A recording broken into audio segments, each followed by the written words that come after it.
माता पार्वती जी ने एक बार भगवान शिव से पूछा,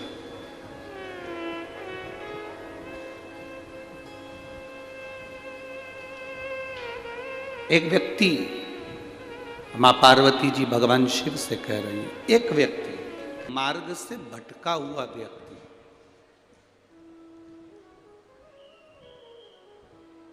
जो मार्ग से भटक गया,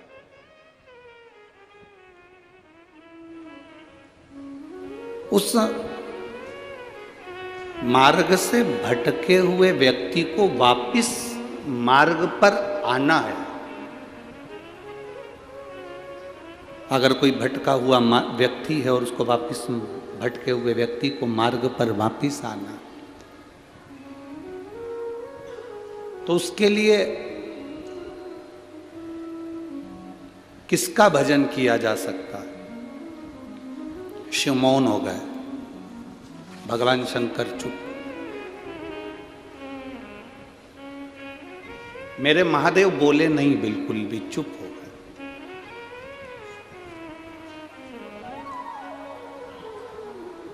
जब शंकर जी चुप होकर बैठ गए तो देवऋषि नारद का आगमन हो गया,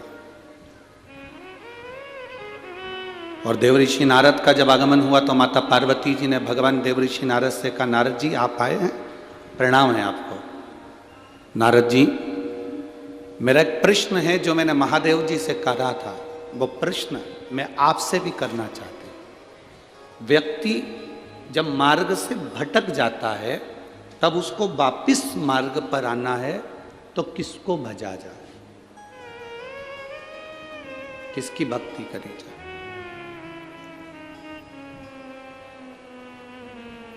देवऋषि नारद एक शब्द में माता पार्वती जी को कह दिया, मां, जो आपके स्वामी मौन होकर बैठे हैं, बस उन महादेव का नाम स्मरण अंधेरे में भी प्रकाश का उजाला कर देता है और मार्ग को प्रशस्त कर देता है। हम शंकर जी को जल कहां बैठ के चढ़ाते हैं?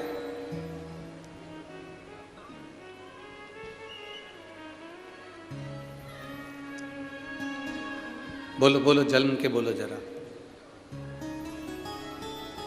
वैसे तो जो शिवलिंग होता है, उस शिवलिंग के आसपास कहीं पर भी बैठ जाओ जहां से जल बहता है, बस उस स्थान को छोड़कर। पर विशेष जल चढ़ाने का स्थान कहां से बताया गया?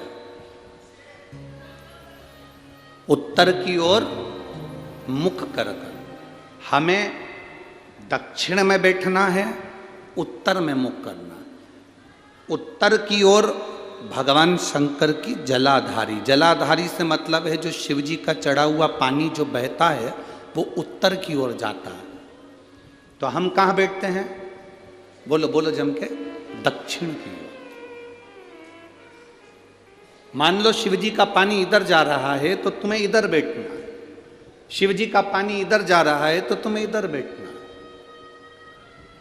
वैसे तो शंकर के शिवलिंग के आसपास कहीं पर भी बैठकर पूजन कर सकते हो, पर विशेष कोई कामना होती है, विशेष कोई मनोकामना है, और आपका दुख जब कटता नहीं है, आप हार जाते हो, तब उस समय पर दक्षिण में बैठकर जहां उत्तर की ओर मुख कर कर भगवान देवाधिदेव महादेव को जल समर्पित किया जाता है। उत्तर दिशा में ऐसा क्या है कि शंकर जी का जल उत्तर की ओर जाता है? ये उत्तर और दक्षिण, ये दो दिशा तो हमारे यहाँ बड़ी विचित्र मानी जाती है। हमारे यहाँ सबसे अच्छी दिशा, कोई मकान भी लेता है तो कहता है पूरा पश्चिम का मकान होना चाहिए।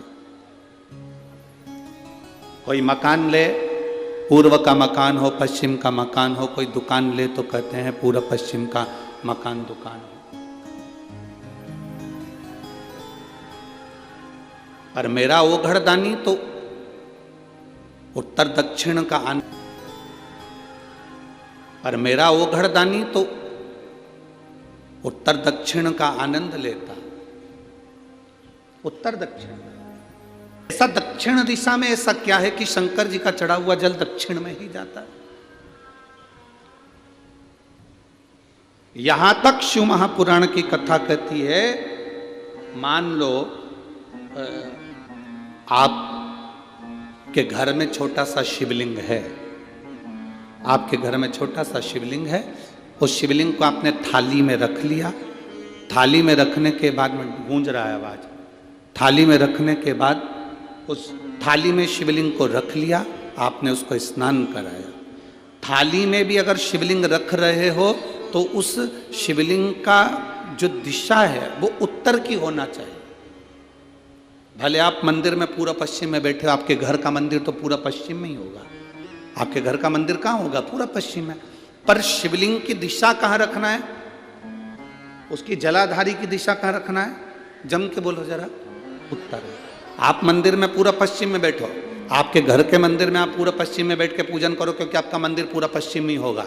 ऐसा कोई घर नहीं जिसके घर के अंदर मंदिर पूरा पश्चिम में नहीं है, आप पूरा पश्चिम में बैठो। पर शिवलिंग को थाली में भी रखो तो उसकी जलाधारी उत्तर की होना चाहिए। आपने अगर स्नान कराया है शंकर भगवान के शिवलिंग का जल जो आप लेकर जा रहे हो विसर्जन करने के लिए, शिवलिंग का चढ़ा हुआ पानी जो भगवान को हम घर में स्नान कराते हैं, भगवान को घर में नहलाते हैं, स्नान का जो जल होता है उसको हम ले जाकर जब वृक्ष में डालते हैं, उस समय पर शंकर का घर में चढ़ा हुआ जल जब हम ले जाकर उसको डालते हैं वृक्ष में, अगर आपका ध्यान उत्तर की ओर है, आपका मुख उत्तर की ओर है, भले आप जल डाल रहे हैं पर मुख यदि आपका उत्तर की ओर है तो आपकी मनोकामना पूर्ण होती ही है, ये निश्चित है। शिव जी का चढ़ा हुआ जल भले हमने अपने घर में स्नान कराया, भले हमने अपने घर में नहलाया, शिवलिंग को अपने घर में स्नान कराया, पर उसका जो जल नहलाने के बाद सब भगवान जब नहा लिए, अपने शिव जी को नहला लिया, वो जल रखा है, पूजन अर्चना सब हो गई, बाद में आप पूजन पे से उठे, उस जल को लेकर गए, आपने जो विसर्जन किया उस जल को आपने पेड़ पौधे में डाला, वो जल उत्तर, भले आपका वृक्ष कहीं पर भी हो पर आपका मुख उत्तर का है और आप उस जल को, शंकर के चढ़े हुए जल को आप पेड़ पौधे में डाल रहे हैं, मतलब आपकी राहें खुल जाएगी और मंजिल तक आप पहुंचोगे जरूर, ये निश्चित। आखिर उत्तर दिशा में ऐसा क्या है, क्यों शंकर भगवान का चढ़ा हुआ जल उत्तर दिशा की ओर जाता है, और वो उत्तर दिशा की ओर जो जल जाता है वो हमारे जीवन की सार्थकता सिद्ध कर देता है।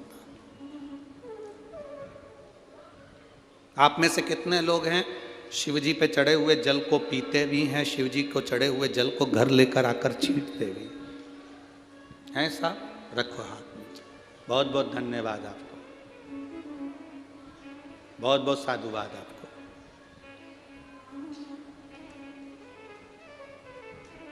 अब शिवजी पे चढ़ा हुआ जल आप पीते होंगे, शिवजी पे चढ़ा हुआ जल आप घर लाते होंगे, तो पात्र उत्तर दिशा में ही तो शंकर का जल बहता है, तो वहीं से तो लाते होंगे।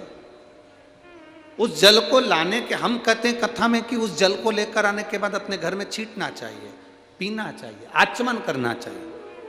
प्रत्येक घर का बच्चा बच्चा भी थोड़ा सा जल पिए।